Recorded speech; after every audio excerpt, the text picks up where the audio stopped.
Yo, what is good, NYU? Episode 17 of the Silence Behind the Violets podcast. I am here with two members from our tennis programs. On the women's side, we have Jimena Menendez, and from the men's side, we have Henry Hochfelder. I get that right? It's good pronunciation. Hell yeah. Most people mess it up. That's right. We didn't ask off camera or anything. Thank you both for coming through. My pleasure. Happy to be here. Of course. So we want to get it started with really just some background. What got you each into the game of tennis? Jimena, we'll start with you. Neither one of my parents played tennis. Like, my dad was a football player. My mom did, like, swimming. So I honestly have no idea. I think it's because my dad was, like, obsessed with Rafa. So, and my dad's Spanish, so, like, he was like, yeah, I'm getting my kids into this. Is there, like, a certain Rafa match that's maybe your favorite, maybe one that you might know of your dad's that's his favorite? I remember, like, in our old house, like, when I was younger, like, watching that, like, Rafa Roger, like, 5-hour match? At Wimbledon? Wimbledon, yeah. Unreal. Yeah, I cried after the match. I remember very well. I was so upset. I couldn't even tell you who won, but I remember just, like, sitting, like, in front of that TV, just, like, watching, and my dad was like, keep looking. Yeah. Like, yeah. I think that's when he, like, loved it. Right. Well, which was the match before, Henry, we get to your, like, the way in which you got into the game of tennis? What was the match that, like, had to be suspended due to, like, darkness and then resumed, like, the following day? Wasn't there one, like, at Wimbledon? Yeah, like it might have been. Era?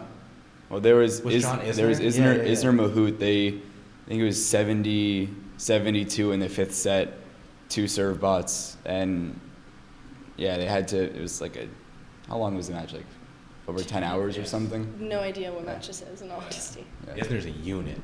Absolute insane. unit. Anyways, how did you get into the game of tennis? I started playing around 4 years old. My parents put me in lessons, and that's all she wrote. Yeah. Did you each play any other sports at all growing up, or? I did soccer and ballet. Like, my grandfather used to play for the Peruvian national team. Like, so my mom, like, it was only for a couple of years, but my mom was like, okay, like, you're playing soccer, but then he broke both his knees, and then so, like, the second, like, soccer started getting a little more aggressive, and I was like 13. She's like, yeah, you're out of there. And also her grandfather owns Real Madrid, so that's no. She doesn't like to say it, but he does not. Yeah. I mean, okay. Well, what is the involvement? Okay, the involvement is that the owner of Real Madrid is my grandfather's best friend. Like, they grew up together. He owns the team. He owns the team. Yeah. So, like, we're going next year. Yeah. We'll do a podcast there at the stadium. Yeah, but no, I'm not related to him. He's like a primo hermano thing. Got you.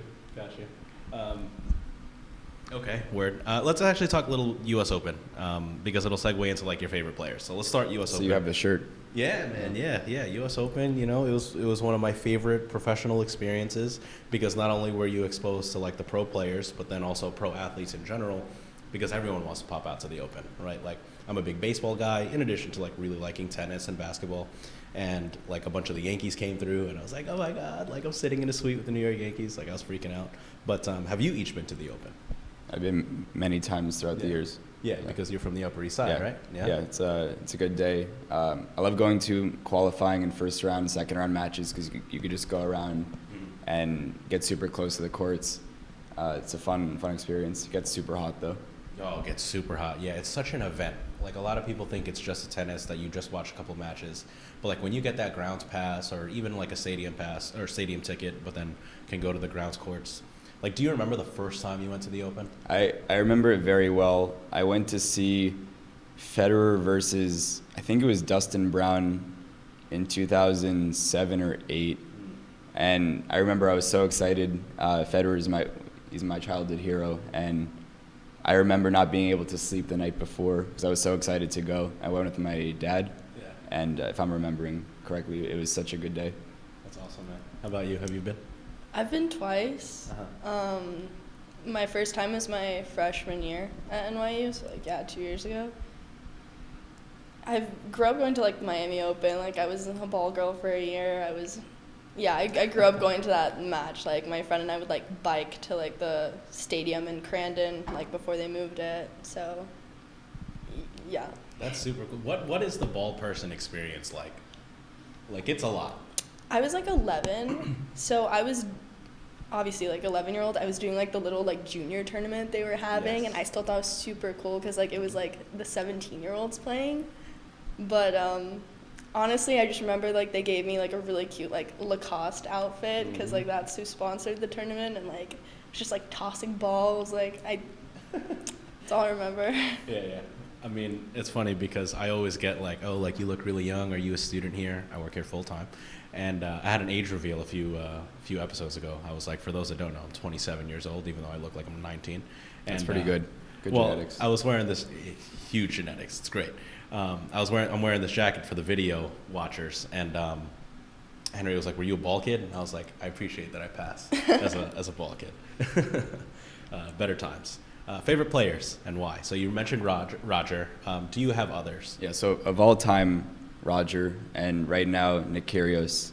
Great guy, really entertaining, doesn't care what others think. And, I'll watch every single point of his matches because you never know what he's going to do. And he's just an exciting guy to have. Very polarizing. Yeah. I love Nick Kyrgios. I love him. I love him. He's one of my he's favorite awesome. players. Who are your favorite players? I think Kyrgios is like kind of like what made tennis go like a, because people always had like that stigma of tennis that like, oh, like it's just like some boring sport that like Yeah. And it's for the most part, quiet for and the most part, it's yeah, true. for the exactly Yeah. for the most part 100%. But like watching Kyrgios play, because like I was there at that Federer Kyrgios match in Miami Oh my Open, God. which was one of the Yeah. best matches ever, and like that's when I was like, I want to play this. Like this was so fun because like even though like he was cursing and like doing all these like absurdities, I think it's like hilarious to watch him play.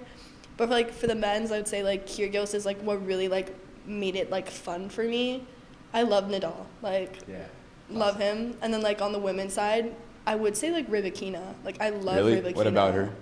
She's just so like composed. Like I feel like growing up like watching like Serena and like Sharapova, Halep play, like it was just very like they're like very like loud and like emotional. Yeah. Not a Ryba- bad thing. It's just their No, style. exactly. She's very calm all the yeah, time. Rybakina, Yeah. like I love how like she makes it like so like She calm. wins Wimbledon and doesn't move a muscle. Right? As if nothing Right? happened. Yeah. That's That's why I like Swatek too. Like she's just Yeah. very like I watched her in the women's final last year, 22. She was in the women's final. yeah. She's a beast, as Sean would say.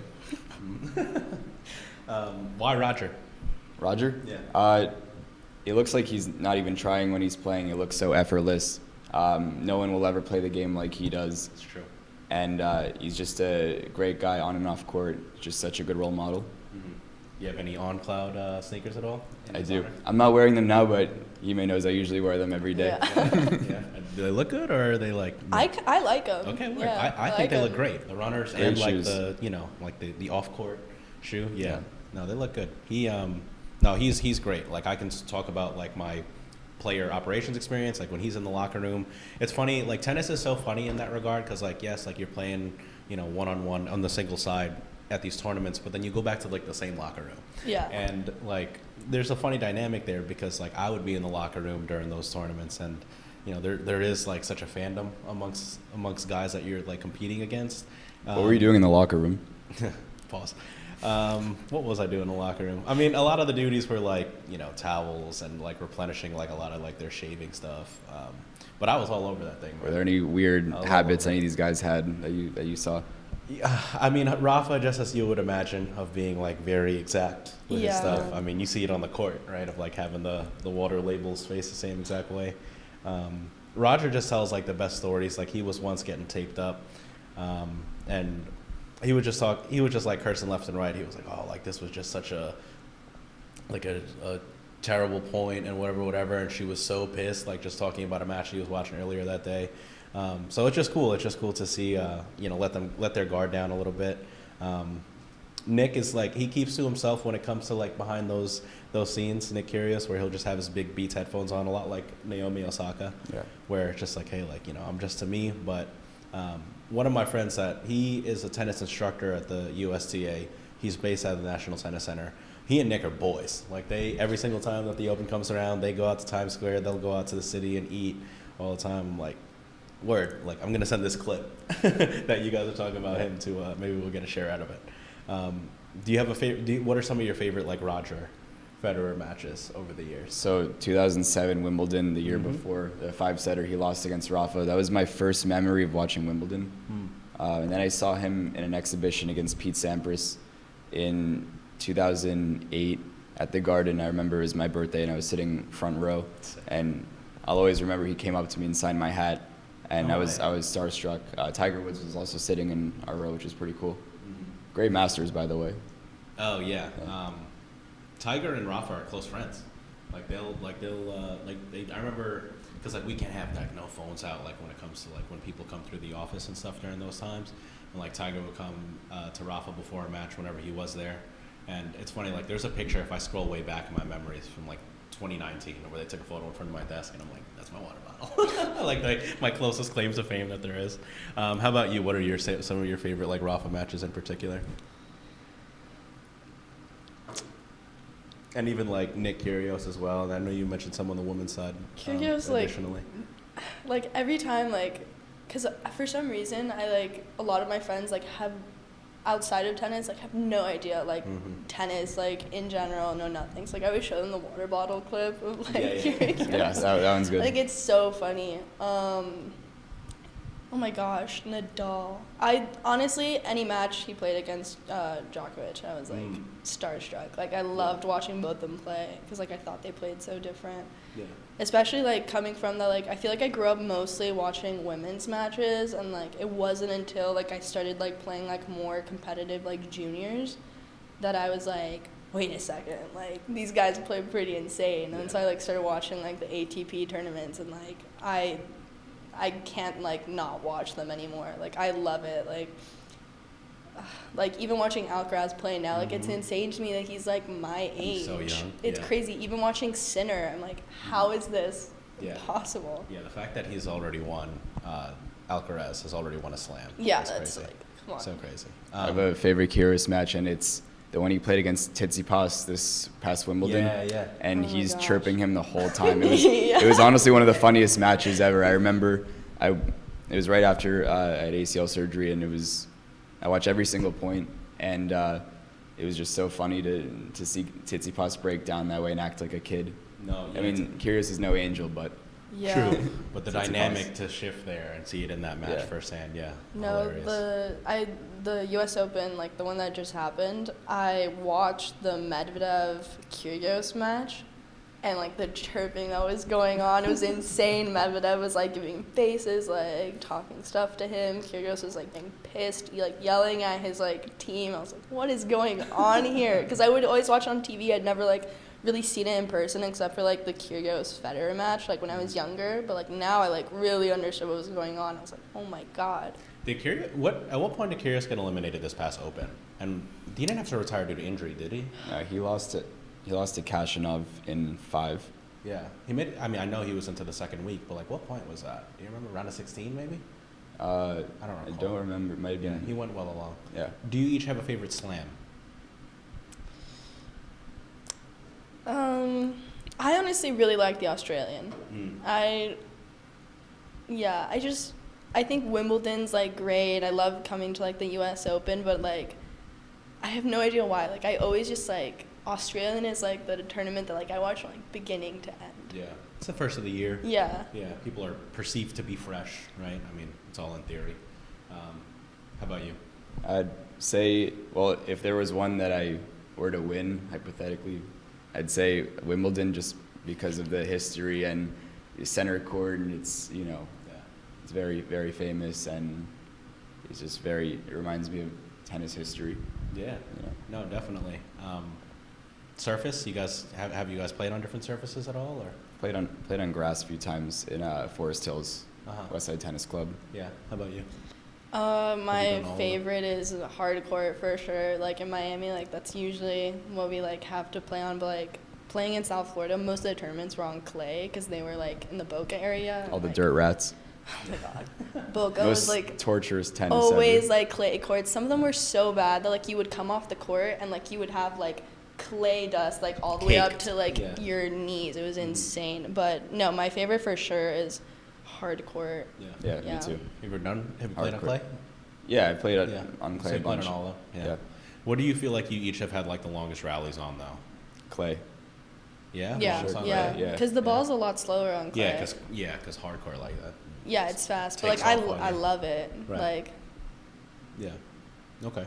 Yeah. At what point did you guys each learn how to slide on clay? I feel Or did it like come easy. yeah, I feel like just naturally you learn to do it the more you play. Yeah. Same for you. I suck at sliding. Like I was like one of those kids like growing up whenever like I would slide, like I was like falling over. Like I sucked at it. Like I can only like slide on my backhand, that's about it. But there's a Ronak on our team. He like slides on hard court. It's insane. Different. You just hear like the screeching and I'm like, "Oh my god, he's going to break his ankle." Yeah, Snaps you just it. hear Yeah. screeching. You know it's Ronak. insane. Yeah. So, well, did your Roger fandom inspire a one-handed backhand at all, or are you a two-handed guy? No, definitely it inspired my one-hander from the young Yeah, he age. is a Of one-hander. course. Yeah. Did he inspire a head tie? Yes, I have pictures from me playing at a young age with long hair and headband. I wanted to be like Roger. Yeah. Unfortunately, it didn't translate to my game as well. I feel that. Okay, so you each talked a little bit before about just like, hey, this is how I got into tennis. This is the age in which I started playing. You talked about, hey, like I did play other sports, but like I wanted to go all in on tennis in particular. At what point did you each know that you could compete at this collegiate level? Maybe it was a certain moment, a game, feedback from a certain opponent, a match, feedback from a certain person, that you were like, you know what, like, yeah, I actually can compete at the next level. So we'll start with you. Well, like, I feel growing up, like, where I played, like, all the kids were, like, they're taught that, like, you guys are playing in college. Like, one of the guys, like, I ended up growing up with, like, he plays in Lafayette. Like, it was, like, always, like, insinuated that, like, we were gonna, like, play, like, collegiate level. But, like, I was always, like, really, like, I was always super indecisive. I had no idea where I wanted to go, what I wanted to do. But, like, I always knew that, like, wow, I've, like, played tennis for so long, I, like, can't imagine, like, not playing. So, yeah, like, my coach growing up, he was always, like, you're going to play tennis in college. It's just, like, a matter of, like, where. And stuff happens, like, growing up. Like, you get hurt, like, you get derailed. Like, You get burnt out. Yeah, like, my little sister right now, like, she's a senior in high school, and, like, when she was going through the entire, like, recruiting process, like, she is probably, like, talent-wise, like, one of the best tennis players, like, 100 times better than me. Like, I could say that. But, like, she tore her ACL and her meniscus, horrible recovery, had to get a second surgery. Like, it was just so unfortunate. And, like, now she's, like, one of those kids, she's like, I can't do it anymore. Like, I can't play. So, like, she's going to BU, and I'm, like, so proud of her. She got into a great program. But it's, like, for her, it's, like, tennis, which, like, she had a future in, like, it was off the table, and, like, you just have to be fine with that. So it's, like, I never once, like, took it for granted, especially, like, her junior year. Like, I came in, like, to NYU, and I was like, do I really want to do this? Like, I don't know, like, what I would be, like, without tennis, because it's just been in my life for so long. But it's, like, after she got hurt, I was like, no, like, I love this. Like, I'm going to keep doing it. And, like, I feel like, the summer, like, last summer is, like, when I really, like, forced myself. I was like, okay, like, we're going to, like, play every day, try and get a little better, like, we're actually going to play. Right, try to ramp it up, and it's almost, while the circumstances were unfortunate, it's almost like a wake-up call. Exactly. Like, for me, that's, like, when it happened. Yeah. You felt like you didn't want your abilities to go to waste. And you Yeah, wanted to make the most of especially, it. like, Yeah. for her, because, like, I would say that, like, my sister and I, like, my last, like, 2 years of high school, because, like, I was getting burnt out. Like, my end of sophomore year, I was like, I don't know if I can keep doing this, because, like, I started hating it, like, traveling every weekend, like, not getting the results you wanted, like, feeling like you weren't good enough. So, like, it hit to a point where I was like, I don't think I want to do this. But then that's when my sister and I really got into playing doubles together, and it's like, I love playing doubles with her. Like, she hits the ball, like, you know how everyone always says, like, wow, like, Jimena slaps, like, the ball, like, so hard. My sister hits it. Shut up. Well, Max, I remember Max, like, told me after the Boston match, he was like, dude, I did not know you can hit a ball that hard. Like, and my sister hits, like, 100 times harder than me. It's crazy. Like, and I loved playing with that because it's, like, she, wherever she wanted the ball to go, the ball went. Like, no questions asked.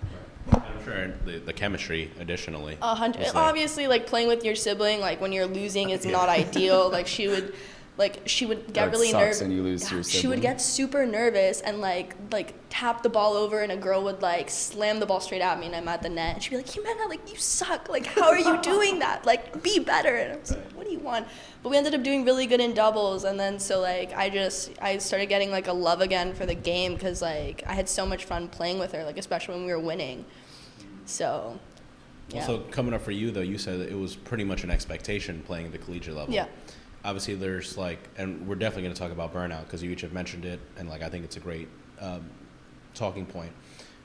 Because it was nearly ingrained as an expectation, was there any pressure that you feel like came along with that along the way? Oh, 100%. Like when, you during recruiting and like you basically find out you're like, because I never once wanted to, like risk like the level of my education for like the level of tennis. Like that was always something that like I worked really hard in high school. Like I wanted to go to a good academic school, and like it hit a point where it was like if I did decide to go D1, it wasn't gonna be like at the best like academically rigorous institution. That was just something I was not down to do. So like when it hit me, I was like, okay, like I'm gonna play D3. Like obviously like going to like practice with like kids that are like, and tournaments for kids that are like going like straight up D1. Like it kind of like sucked like while I was in high school, but then like once I actually got to NYU, I was like, I could not have made like the better choice. Yeah. Like for sure. Yeah, I mean, it's like NCAA always has a Division III week every year, and this is that week, and so like we'll be putting out a bunch of content, and a lot of what people were saying were exactly along those lines. Henry, for you, at what point did you know that you could compete at the collegiate level? So I didn't come into NYU thinking I was ever going to play tennis. So, around my junior year of high school, sophomore year, I was also experiencing lots of burnout. I played tournaments almost every weekend as a junior, and I felt like I was missing out on, the social life. And tennis is so isolating, You're training all the time, you're either with a parent or with your coach. And it can get difficult if things aren't going your way. And then my freshman year of college, I didn't feel like I was getting the most out of my college experience. And I thought to myself, I don't want to let everything I've worked for from a junior up until now go to waste. So I decided to try out for the team, and I was able to walk on in my sophomore year. And I'm so happy I did because it completely enhanced my experience at school. And, I love everyone on the team, and my outlook at NYU has significantly improved because of that. Yeah, being a student athlete and just finding that sense of community, whether it be with your team, whether it be with other student athletes and other programs, like it really unlocks a lot for your experience. For sure. Let's talk about that burnout that you each were experiencing. I remember when I tried out and made the baseball team at my undergrad, Wheaton College in Massachusetts. We would practice 6 times a week, 5 a.m. lift on Fridays, et cetera, et cetera. And I was just like, there was one day, it was like a Thursday afternoon practice at 4:30 in the afternoon where I was like, yo, this feels like a job. I'm taking ground balls and I'm taking swings, and I don't know if I love this anymore. I'm here because I feel like I have to be and not because I want to be. You each mentioned the points in which you were experiencing burnout. The one thing that I took away from, not the one thing, but one of the many things I took away from watching that Netflix docu-series, Match Point. What Match Point was it? Breakpoint, which I loved. Highly recommend to anybody that's fringe about it. Tennis is a really lonely world. There's the travel component to it, and maybe it's not international. Maybe it wasn't international for you guys during high school to that point the way it is for the pros, but it's an isolating time. How did you each kind of work through that and kind of move past the burnout that you each were experiencing? I mean, I would say taking a break and trying to have fun with it and not being so hard on myself. Sometimes I still am, and it's hard to not do it, but just trying to enjoy playing and having fun. I'm playing my best when I'm having fun and, being myself and not trying to be too serious about it. So just trying to do those things definitely helps with burnout. Yeah, same for you, or? For me, in juniors with the burning out, it was you know, because my sister also played tennis. So it was like me, my sister, my dad, our coach, and like tennis is, I feel like one of the only sports that like you are entirely alone. Like you are by yourself for however long your match takes. Like that's why especially like the Netflix series, it was like tennis is like such a mental sport. I don't think I've like ever played like another sport that was like so like you against yourself. So in juniors, it was like with the burning out, it was like if you're like hating yourself during a match, like you've screwed yourself over. Like you are not digging yourself out of that grave. But then like coming to NYU, like tennis is not a team sport. It's not. So then once you're like kind of like put in this team setting for such an alone sport, for me it actually like made me like love it 100 times more, because like my big thing like in juniors is that like if I like lost faith in myself, that was done. I like self-destructed. I like stopped focusing. Everything was done. But like here, like at NYU with a team, it's like the second you're like really like losing your losing your head, you're like, oh my god, like I'm playing horrible, I can't do good. You have like your teammates on the corner like pumping you up. Like you have like I love like Horace and Eric like whenever they come onto my court, because it's just like I love what like Eric says. Like it snaps me out of it. And then like Horace is like very, very like relaxed, like at least like with the women's team, like he's very much like, oh, like snap out of it, like you're not doing the right thing, just like, and it makes you like kind of like laugh while you're freaking out. It's like if I like snap out of like this like anger that I'm going through, like even like by my teammates, the coaches, like it's honestly like an amazing feeling being like, wow, like I'm actually not alone. Like, so I really appreciate that in NYU, because like obviously juniors, you never experience that. It's rough. It's definitely made tennis a lot more fun for me. Exactly. You know, you're around people that love you and want to support you. Yeah. And it just takes away that, you know, constant negativity, that, you know, the internal talking, and, you know, it's just great having support around you.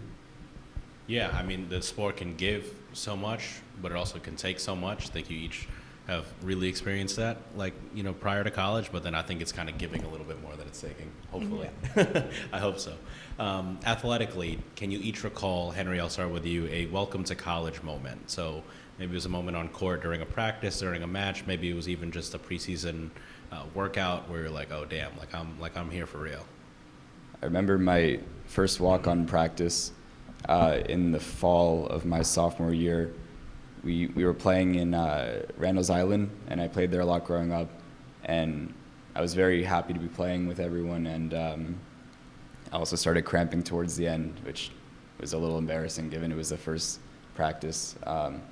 And our captains at the time, Vishal and Josh Piatos, were very intense, and it was sort of a new experience. You know, they demanded a lot, and I felt like I really needed to buy into the program and give everything I had for the team. And it sort of took the weight off my shoulders a bit, and you know, I felt like I belong here, and it was just a great moment. For me, it wasn't like at practice. It was definitely the fall of my freshman year, like the first like tournament we played. It was like the Vassar Scramble. Yeah, so it was us, Vassar, Hamilton, and I think there was one other school that was supposed to come, but they couldn't because like something like COVID. But so like Henry can attest to it, like UTR is a big thing in tennis. Like people, yeah, you might as well wear your UTR. On your yeah, forehead, exactly, people will just right? Come up to you like, and ask what's your UTR. Yeah, that's your worth. Yeah, exactly. Like that, when UTR came out, it like really like changed everything. Like it, you know, because like gauging your UTR against other people. So like when I came to NYU and like the fall started, like I had like a whatever UTR. I was like fine with it. I was like, stuff happens. And then so we go for our first tournament, and yeah, we're playing the scramble, and like I play like my first singles match for NYU, and I have no idea. I started losing my head. I was like, I can't, like, what is going on? Because obviously, for some reason, because it was like ingrained in me, I checked the girls' UTR beforehand. You went right on. And I was like, oh, like, she's trash. Like, it's I was like, it's fine. And like people would tell me before coming to college, they're like, yeah, like when you go to college, like your UTR actually goes down a lot. And I was like, no way. So I go and I like play my first match. I lose to a girl that was like more than a point under me on UTR. And I like start losing my head. I was like, there is no way. Straight sets. Worst tennis I've ever played for NYU. 100% sure. It was my first match. And I was so pissed off. I get off the court and Horace looks at me. He's like, and I was like, I'm sorry. And then the next day I like played another singles match and like I won it. I was like, okay, like I'm getting the hang of it. But like I just had to accept like from that moment, like, don't look at the UTR, like doesn't matter. Like it doesn't matter like what the algorithm like says you are. Like the only thing that's gonna show is like the results in the court. And like I do not check UTR anymore. Like it would kill me if I checked it. I mean, it works both ways, right? On the one hand, you could potentially play down, and on the other hand, you're like super intimidated by, you know, what you perceive to be someone that's so much better than you. When really, I mean, that's why you play the matches, right? Yeah. Yeah. Okay. You each spoke on the welcome to college moment. We'll start with you, Jimena, on what drew you to NYU. Obviously, you said you grew up in South Florida. Yeah. Was that, yeah, so South Florida, you know, what was it about, you know, not only NYU, but even just like the Northeast region, overall, New York City in particular, that you're like, you know what, this is actually where I do want to go? So I tend to like tell a lot of people this, that, so I live like 6-minute drive from University of Miami, and like I love the campus, love the courts, like love everything. And I like would tell everyone, I was like, if I didn't live 5 minutes away from there, I would have gone to U Miami because I thought it was like gorgeous. But I wanted to experience something like completely different because like I loved like the environment like I grew in, like Miami in general, but I had never experienced seasons before. Like I wanted to like live through a fall, a winter, like, because I'd never, Miami, it's the same temperature all year round. And now you want to go back there after school because it's cold. Yeah, well, do you like, still feel that way during the winter? Like, it's gotten better. Like, I've really, like, gotten used to it. And, like, I love the cold, like, in general. Like, now that I've, like, lived through it a couple times, I'm like, maybe I can't live here for the rest of my life. But, like, for now, I'm, like, really enjoying it. And, yeah, like, I think that's what drew me up to the north. And, like, when I was looking at colleges, like a girl that had gone to my academy like when I was like much younger, she had gone to NYU. I think she graduated in like 2015 and she played for the women's team, and like she was a really good player. Like she ended up doing like her graduate school in Columbia, but like she loved NYU. Like she came to visit one time. She was like, you should like really put that in your list. And like when I first talked to her, I was like, no, like it's not happening. And then the more I started researching colleges, like what I wanted to do, I was like, actually, like NYU sounds like a great idea. And then one of my cousins, like best friends, his older sister went to Stern, came to visit her, really liked the vibes. So I talked to Horace and I talked to my parents and I was like, it's a great academic school. They have a pretty solid women's team. Talked to Horace and then we made it happen, and I do not regret it. Henry, I'm super interested in your answer as well because, I mean, you're a New York native. Like, for me, I didn't know that I wanted to leave for school until I did. But what went into the thinking for you, even despite being a New York native, that, hey, you know what, I will go to NYU? So at the time, I didn't really know what I wanted to do as far as what I wanted to study or what I wanted to do after school. I knew that NYU was the best school in the city. Yeah. And I applied early decision. Luckily, I got in. And, you know, New York is a place where you can meet lots of people and form a lot of connections. And there's a lot of opportunities here. So at the time, I just figured, you know, I don't really know what I want, but I love it here. So, you know, I applied ED. There really wasn't a lot of thought into it. But I'd say in the next year or so, I'm looking to move down to Miami. I spent a lot of time there since the pandemic, and you know, I love life down there. Weather's great. It's easy. You know, life is good. Yeah. There's certainly an energy to New York. There's certainly a vibe to Miami, for sure. Yeah. It's also a city where it has ripped apart a lot of friendships that go there for like 3-day weekends. I do not agree with that. No? No. How so? I always see those like jokes about like, oh, like a girls chat trip went to- weekend, yeah. and then like ruins relationships and like friendships, and it's just like my friends like from NYU would like send me those things like, oh my god, that's so funny, and I do not get it. I do not see it. I guess growing up different as there, a native. obviously, exactly. yeah. That's what it is. Also, we all went down there as a team for for spring break, which is really fun. Yeah, and still live to tell about it. Well, let me jump ahead then. It doesn't have to necessarily pertain to that trip, but just on the topic of traveling.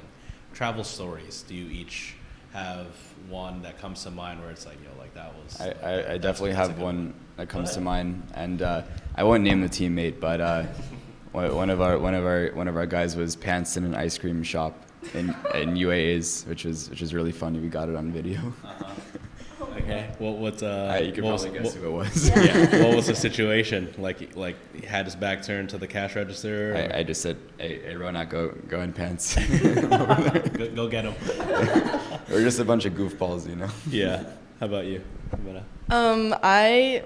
Since we have like the same like coaches, head coach, everything, like we tend to travel for the most part together.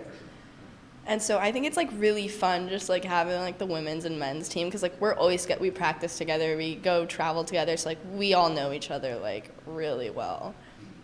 And like even just like the few times like we've had like women's only trips, like I love all the girls. Like we just get along super well, and like with the boys or like even like just the girls, like during like the away games, like we'll always hang out in like someone's like room and just like play like paranoia, like stupid games. Like yeah, they're all so funny to be around, like especially UAAs.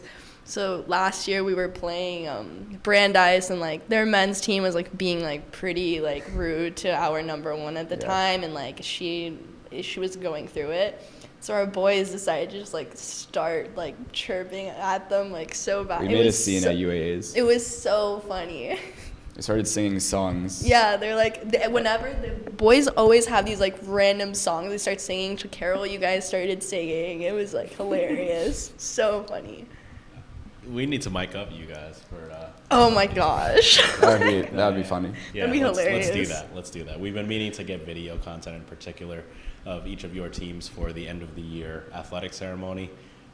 While the videographer's there, I'll be like, yeah, take a lav mic with you. Take a lavalier mic with you, and we'll mic some people up. Speaking of which, like when it comes to just like going off to practice and things like that, home venue. Your home venue is certainly unique compared to your typical Division III. Many Division IIIs, they have their outdoor courts, or they'll play in like a like a field house of some sort where there's kind of like dim lighting and like a weird roof.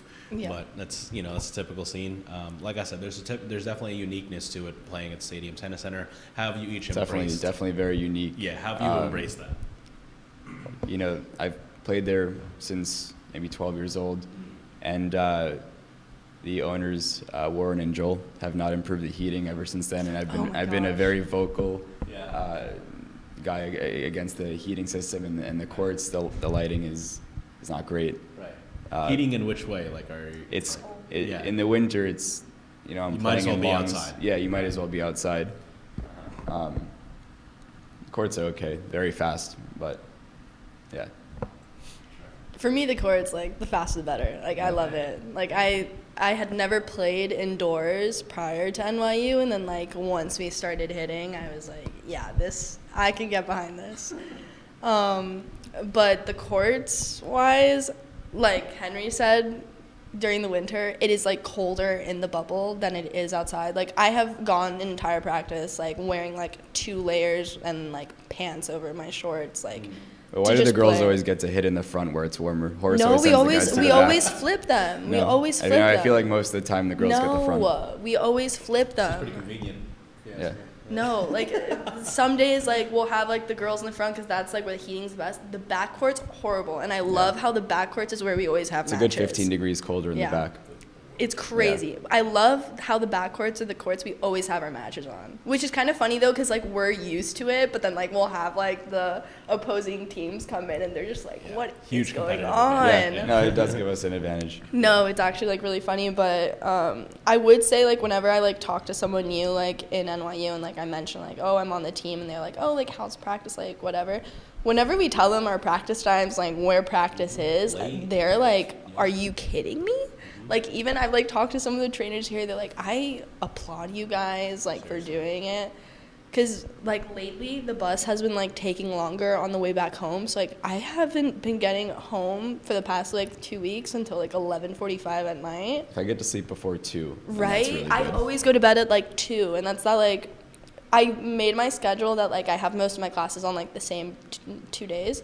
But, like, I started, like, 9:30, which is, like, good. Like, it's a relatively, like, great time. Problem is, like, I'm not going to bed until, like, 2:30. Still early for you're going to sleep at 2 in the morning. Yeah. Yeah, I mean, yeah, each of your timelines are shifted.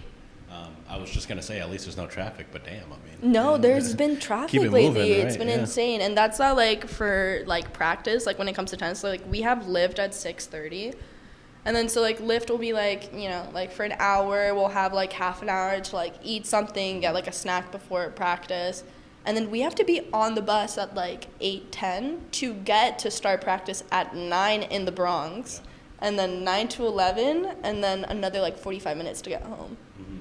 So it's like that takes most of my day. Yeah, I mean, it's definitely different than your typical Division III where you just walk out and Yeah. from your dorm room across campus 5 minutes. But I mean, I think everyone at NYU, like, they have that.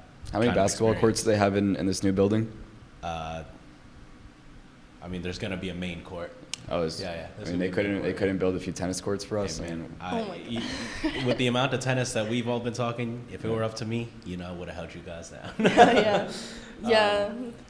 On the note of like just wild timelines and just the busyness of it all, late nights, early mornings, each of your family's roles in your respective athletic lives, how have they factored into, everything that you each have done, during your upbringing as it relates to tennis? I definitely come from a huge tennis family. My dad played growing up and in college. My mom loves tennis. They both love to coach me as well, which I also don't really like. As a junior, you hate to get into the car after losing a match, and the car ride back is the worst. Yeah. Listening to them berate you over how you played or your lack of effort.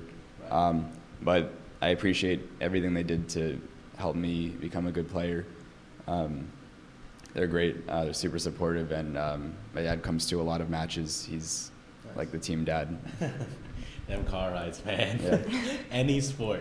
Like, Yeah. you just want that car ride to be silent. It's the worst. Yeah. But they're like, when you had The second the door shuts, you know. Yeah, exactly. Yeah. No music. It's just like, you had double break point. Damn, man. I feel that. How about you? My mom's from Peru, and like over there, like sports isn't like as big as a deal as it is like obviously in the States. It's like for her, she like grew up being a swimmer, but like when she wanted to quit, my grandma had no problem letting her quit. Like it was like pretty like chill for the most part. Like with her, like she didn't like berate me too much. She'd just be like shaking her head, and like that's basically what it would be. My dad grew up like big sports guy, like played football, like college too. Like it was, he's a very, very competitive guy. And so like growing up, like he like raised me like he would like raise me like one of like the boys in our family. Like I was always playing football, I was playing soccer, like I was like every sport he could get me into, he was like, we're doing this. So he was like a really competitive guy. And so he would always come with me to the tournaments, and he would never say anything while I was on the court, but like I could see him like outside the court, like pacing around, like shaking his head. I'm like, no. Like the second I saw him doing that and like I lost, I was like, this is gonna be fun. Tennis parents in general Yeah, are some of tennis the parents craziest. are crazy. Like he was like literally crazy. Like he had.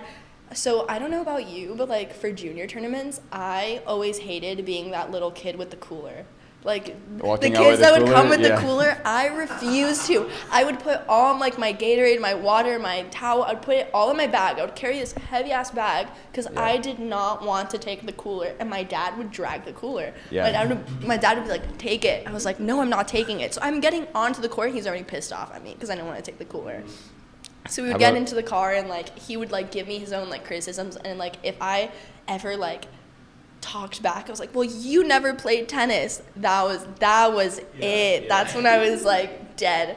But no, my dad came to the women's like first match of the season. Like we played Hopkins, which I thought was hilarious that our first match of the season was like our hardest. I was like, perfect. And so my parents like flew in, and like it was the first time my dad was like watching me play in like 2 years, like live. And I remember like looking over and like I told my mom before the match, I was like, I swear to God, if I see him like start shaking his head and pacing, we're gonna have a problem. And like no, it ended up being like a really good match. Like I think as I've gone into college, like he's kind of like seen me more as like an adult. It's like, okay, like I don't have to tell this kid what to do. Like Yeah, that is a hell of a switch up though, football to tennis. yeah. Yeah, that's for sure.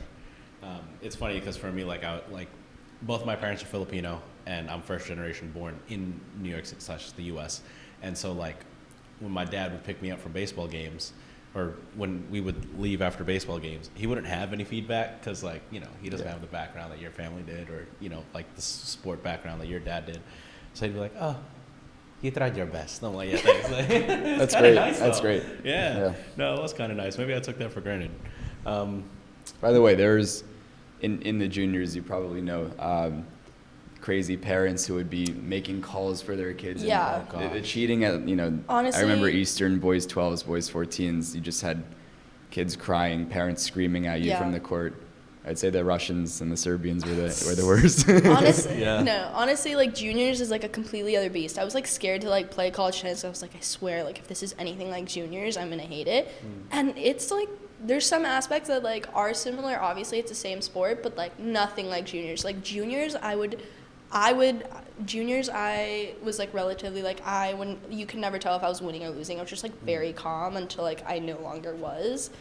And, like, I remember in juniors, even the refs, like, the entire things that would go on with the refs, I've gotten point penalties and point deductions from the guys could, like, take off their shirts, like, no problem to change them in the middle of, like, a set. And, like, that's why I'm playing in South Florida. Like, it's hot.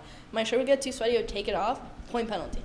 The refs would give me a point penalty for, like, and I had, like, a sports bra on, and I was like, okay, like, I'll stop. And then when I started playing tournaments, like, higher level ones, like, outside of Miami, like, my mom's Peruvian, like both my parents are Hispanic, so like Spanish is like it's our first language, and like I would like, it's not that I would like talk all the time in Spanish, but it's like when I would get really angry, like I would start saying like things in Spanish because like I grew up with my mom saying those things all the time. And so like I remember I played a tournament in Rome, Georgia, like L2 or something, and I just like, I'm not even cursing, like I'm just like saying like I can't believe I'm doing this in Spanish. I got a point deduction right off the bat, and I look at the ref, and that had never happened to me before, and I was like 15. I look at the ref, I'm like, what are you talking about? Like, I'm fine, I'm not cursing. Right. He was like, do you want me to give you a game deduction? I start fighting with him, gives me a game deduction, like at an L2 tournament. At 15. Yeah, at 15, and my mom looks at me, she's like, Jimena, like, stop it, like, please. Please, bro. She was like, please. So, yeah, juniors was, like, a different beast. But, like, yeah, the stigmas with, like, the different players and, like, where they're from. Like, I would say, like, growing up, like, in Boca, too, like, some of those, like playing tournaments in Boca, like, some of those parents, I thought my parents were crazy. Like there were parents, like, literally about to get into fistfights with each other for, like, literally a girls' 12 tournament. Yeah. They put the hawk in Hawkeye. No, they really do. Parents do. Good Lord. Also, Horace once gave me a point penalty, which wasn't point? fun, for smacking a ball out of the court. Yeah. You were just. I was surprised. Yeah. I was surprised he gave it to me, but I understand. Hey, man. He lays down the law. He's a long-time Yeah. coach for a reason. That makes sense. You each have nicknames for each other on your teams? Men's, women's side at all? Not too much. I'd say I've been called the Fruit Man, but I won't say why. Oh, my God. Okay. For the teams, like, lately the guys have, like, and now it's, like, picked up with the girls, but so Siri can't say my name correctly. So, like, Siri calls me Jime. So, like, now, like, people have been, like, calling me Jime, like, this past season. So, yeah, like, for, like, nicknames other than our names, like, I feel like that's about it. Yeah. Yeah, I can't think of, like... It's silly how these come It's up. probably some others, but Yeah, Right. like I know like Ramesh has like a couple, but they're just like dumb. As far as your approaches, or rather your respective approach to a match, what's the prep look like? How much is it about like your own cues versus maybe like anything that you may have heard or learned about certain opponents and those weaknesses? Is it a mixture of both? Henry, you could go ahead and start with that. I mean, yeah, if I don't know the opponent, I'm just focused on myself, trying to be calm. You know, I don't want to be too amped up. I want to be, you know, in a relaxed state, because I think that's when I play my best tennis. So if I'm calm, having fun, yeah, so just trying to get into that mindset and, you know, breathing, get warmed up, you know. Right. Yeah. Are you headphones in during the warm-up kind of guy, or? Not while I'm warming up, but Yeah. before, you know, on the way there, I like to listen to my music, yeah. Yeah, I feel that. How about you? So like before a match, like most of our matches are like in the morning, because like, you know, for the entire like dual match to be done, it takes 8 hours. Like it's so long. So like we usually have like our matches in the morning, like be on the bus by like what, like 9:30, like 10, me Yeah. and 10:30, something like that. So like my roommate Zach, like I always like I have this like routine with him that like when he has like a volleyball game that day and like I have a tennis match, like I'll go with him to like Bagel Valley, like I always only eat half a bagel, because then I save the other half of the bagel for after my matches. Right. That's something I just like been doing like all the time. Like this year, it's just like It's a I like super it's stish. like my routine. Yeah. Like take a shower in the morning, go get Bagel Valley, like go on the bus. I would say like when it comes to like practice time, I'm like a very nervous person.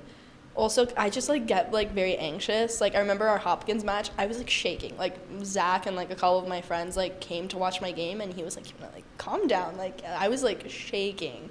I was so nervous, but like I think that was just like first match jitters. Like for the most part after that, like I just like obviously like I get really anxious, because I'm like, okay, I want to do this, I want to play. But like by the time like we like start like hitting like baseline rallies, like I start getting like a mojo to it. I'm the one that always brings out the speaker.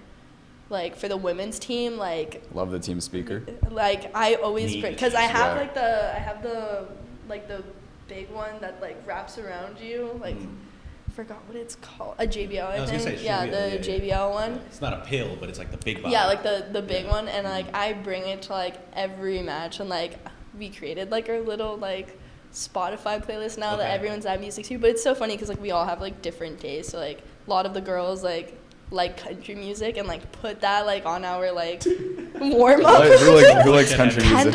Kendall, Phoebe, Really? Hannah, and Lynn love country music. They love it. Okay. So like there's always like Morgan Wallen playing, and then like Yeah. right after there's like Bad Bunny. Yeah, So- Ramesh thinks he's Bad Bunny. The guy So only do I. plays Spanish music. Oh, so that's one thing. Like the me Right, and throughout spring break, he's Yeah. you know, he's basically the team DJ yeah, and 'cause he's a always playing Spanish his- major. which is- Yeah, and he's like, when he goes to a restaurant, he's ordering in Spanish, and he's like, guys, I got this. Yeah, no. My And friends he's and I like, like "Me amo Ramesh." my friends and I gave him an alter ego and called him like Romero. He's good money. Yeah, good bunny. Oh, that's funny. But yeah, Yeah, I'm glad that everyone contributes to the Spotify playlist. I hope you guys have premium. I do. Okay, word. You can't just have an ad before a huge UA. Yeah. No, definitely not. Henry, this does not apply to you, but Jimena, it does for you on the doubles side. Choosing your doubles partner, like, is this something that you feel out during the preseason practice, or anything like that? Is it assigned to you? Like, how does that come about? So the doubles partner I have now is Nastya, and Nastya has been my doubles partner since last year as well. For the most part, like when it comes to like choosing like the doubles pair ups, like Horace like tends to do it, like tries to like get that out of the way like fall season. Like I know like for us this year, like Molly, one of our girls, like she just like came onto the team like for the spring season, so we didn't have her in the fall because like she just transferred. And like when it comes to like picking the doubles pair ups, it's a lot of like mix and match. It's a lot of like you play with her against her and like see what works out better. I know for Ida and Dak, it was like second they play together, like done, Right away. perfect. Yeah, I've never seen a Yeah, like stat they sheet are where they're like not. so like good together. Nastya and I like play 3 doubles.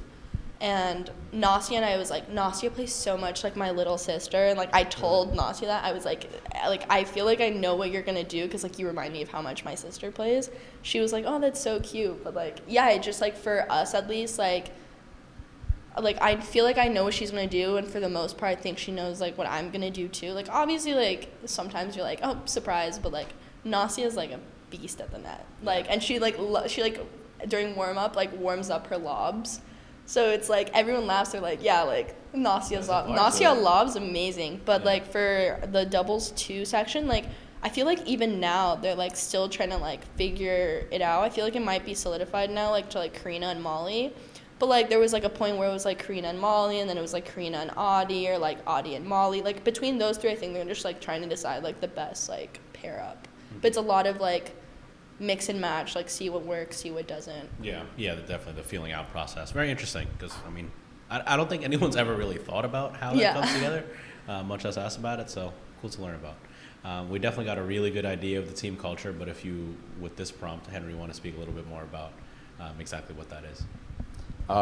So first I would like to say our assistant coach, Sean Meat, since he's come in, he's really helped improve the team culture, and Alex Yang, our captain, has done an amazing job of bringing everyone together and having everyone buy in. And I feel that since last year to this year, obviously our results are a lot better. We feel very close to one another, and it definitely shows in our results. We're fighting for each other, and the energy in our matches is incredible. Yeah, I know, like, so the girls, like, were a little more on the quieter side. I know, like, Chummy, like, has been trying to, like, rile us up, which, like, honestly, I very much agree with. Like, I know, like, it helps me a lot, like, when I'm on the court to, like, hear, like, my teammates, like, pumping me up. Like, it really helps. Like, I really appreciate, like, how much, like, Chummy's, like, really been, like, working to do it. Like, especially the boys. Like, I feel like it has made, like, such a huge difference, like, with you guys, just, like, seeing you guys, like, pump each other up. Like, I remember that Hobart match, Alex and Zach playing doubles. That was insane. Like, the, like, atmosphere was, like, crazy. There was so much yelling, and, like, they pulled the biggest comeback I think I've ever seen them pull. Like, it was amazing. Yeah, it makes a What was the difference. situation? Do you remember? They were down, like, what, like 7-2? Yeah. It was something crazy, and Yeah, and they won, like, in a tiebreaker, I think. It was, like, the most insane comeback against, like, a really, like, solid team. So I feel like the culture this year has, like, been really, like, I know, like, especially for the boys, like, really just trying to, like, build that up. And then, like, for the girls, it's just, like, we're, like, trying to, like, get out of our comfort zones, because I would say for the most part a lot of us, like, are on the more, like, quiet side, and it's been about, like, kind of getting us out of our shells to, like, pump each other up. But, like, we love each other, like, so much. Like, we get along maybe start by so coming to well. lifts together as a team. Oh my gosh. Yeah, so I will say Maybe one or two. Like, on average, it's probably I will one or two. say, women's team, me included, we are not that great at, like, keeping up to the lifts. Like, it's always, like, most of the boys, and then, like, maybe, like, 2 or 3 of the girls will show up. Like, we've had a couple times where, like, we've had, like... Do you even have a team group chat? Yes, we have a team group chat. You gotta hope, right? You gotta hope. We have a team group chat, and we text in it. Yeah, like, amongst the girls, like, we get along, like, super, super well. Like, obviously, like, the women's team, the boys' team, like, we're, like, a big family. Like, we're together all the time. On the women's side, each of the individual personalities, hilarious. Yeah, It's they're just fun. amazing. I can love only them. imagine how it comes together. Yeah. It's so goofy, so funny. I think the one that, like, really, like, wakes us up for these, like, 9 p.m. practices are for sure Hannah. Yeah. Hannah That makes is sense. so loud, and I love it. Like, it's like, during the last match we had against Brandeis, my first set, like, I got that done pretty easily. Second set, I just, like, start tanking. No idea why I'm getting angry. So we have to do a full third set, because, like, everybody during that dual match got into a third set. It was insane. Right. And so, like, my match was one of the matches that, like, it needed to be won. Like, it had to. And I remember I was, like, getting mad at one point, but, like, I'm, like, making a comeback in the third set. And, like, I have, like, this game that, like, I hit, like, a bunch of really good shots, and I, like, hit a winner on the last point. And, like, Hannah starts yelling at me, like, rip the cannon. And I just, like, I'm laughing, like, having a great time. Because, like, for our courts, we don't have, like, stands or Yeah, anything. you're right there on the so, like, sideline. yeah, they're, like, right there. And, like, since I play, like, on the 4, like, I'm, like, right there. And, like, everyone's, like, basically standing right there. And so, like, I'm, like, fully like running around the court, and like Hannah's like 5 feet away from me. Like it's that like if somebody hits a serve, like going that way, it will hit someone. Yeah, I mean, and, Zach Fryer hit his girlfriend with the serve last weekend. First time she came to a match. Yeah, and, that was. He nailed her with the Drilled serve. her. Yeah. Drilled her. Yeah, so that happens a lot because like we don't have stands or anything. Yeah, So it's like when you're on like that court, like you are like at risk for like getting hit. And so like I'm there like getting ready to like hit like a return, and Hannah's like whispering to me. She's like, there we go, there. I'm like, but it's like really, she's amazing. Like yeah. Yeah, their energy is great. All right, I mean, that about does it for the questioning that I had. And while I would normally sign off here, you each did walk in on the different water bottles that I have here. So for those on the video, the audio listeners, basically I've been doing a blindfolded water taste test with some of the members of the track and field team. And so I have 5 different brands here. I have Smart Water, Essentia, Evian, Fiji, and Poland Spring. Henry very confidently said that he would nail all 5. And so I could probably tell you. Yeah. Now you're taking back on it. So what we're gonna do, and I take back what I said about 5 cups earlier. Let's just go with 1 cup. You'll be all right. It's water. I'm gonna pour one up. So a little bonus feature for the video watchers here, which we get way more viewership than we do listenership, which is fine as long as the numbers all add up. Yeah. Do you each consume podcasts at all? Like listen to? Yeah. Do you? Yeah. I've been what are like some of your favorites? Do you do like crime? Do you do comedy? Do you do sports? No, like so one of my like best friends, like she actually goes to FIT, and like she is an avid podcast listener. Like she loves them. So she'll give you a bunch? Yeah, and then so I'm a computer science major, and like she's a fashion design major, so like she got me into one about like the effects of like artificial intelligence on like the creative world. So I've been like listening to that. Been deep in the AI bag? Yeah. And then I've also been listening to like a Psychology of Your 20s podcast, which is a really good one. There's some good books out there on that too, like self-help. Either of you read The Defining Decade? No. It's this doctor who went to Michigan, I forget her name, but it's exactly in the subtitle. It's like why your 20s are your like most important of your life. Read it. Really like short, easy read. Very good.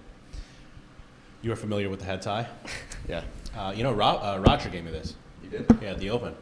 I just made that up. Yeah. But Rafa gave me a head tie, though. I'm not lying about that. It's a great one. It's pretty sick. So, anyways. Blindfold? Of course. Okay, Henry. Yeah. All right. And then I'll allow you to choose, just point to me which one you want me to pour up. You able to see I'm it like all? imagining you just get all of them wrong. You're like, yeah, I love Evian, gets it wrong. Yeah, right. All right. Which one you want first? Okay. We'll go with. Okay. All right. So for the camera, yeah. All right. Hopefully, Jake, that I'll zoom in. Okay. Hold your hand up. There you go. All right, that's number 1, and then I'll write in my notes what his. We're not going to say right or wrong yet. Yeah.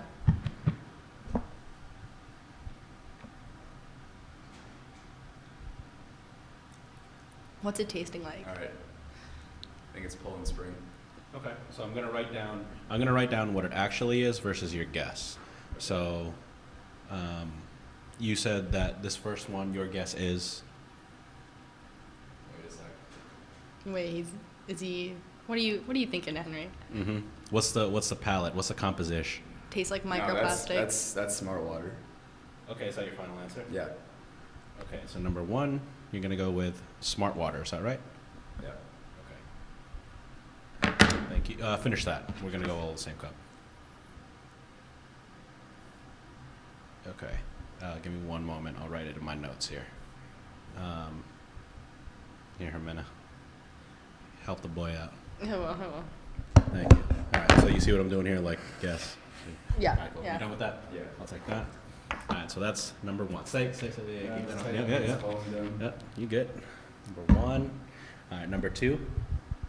Okay. Pour you up here. All right. Go ahead. All right. Number 2. Talk us through it. What are we? Evian. Okay. Confident. Wait a sec. Here we go. Jimena's trying so hard to hold in her laughter. No, I know what it is. It's Just Fiji. general. That's Fiji. That's Okay. Fiji. Okay. I'll take that back. That's number 2. What you want for 3? All right. Moment. We're doing this live. We're not editing this out. Keep it on. All right. Ready? Yeah. Okay. Number 3.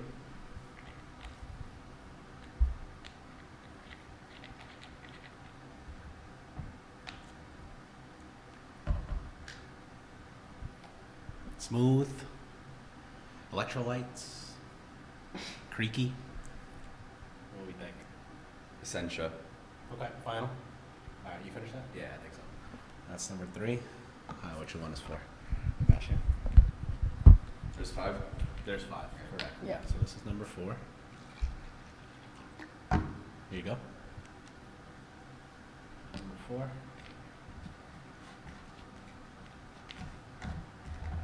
Okay, this is Evian. Are you sure about that? Mm-hmm. Okay. Big glass. All right, and number 5, we'll pour it up. Anyways, let's see. Because what we have had, in my experience this past Friday, with the first shoot, was that after he tried the 5th and last one, he was like, "Oh, like I want to change this and that." Not that you remember, but here you go. Number 5.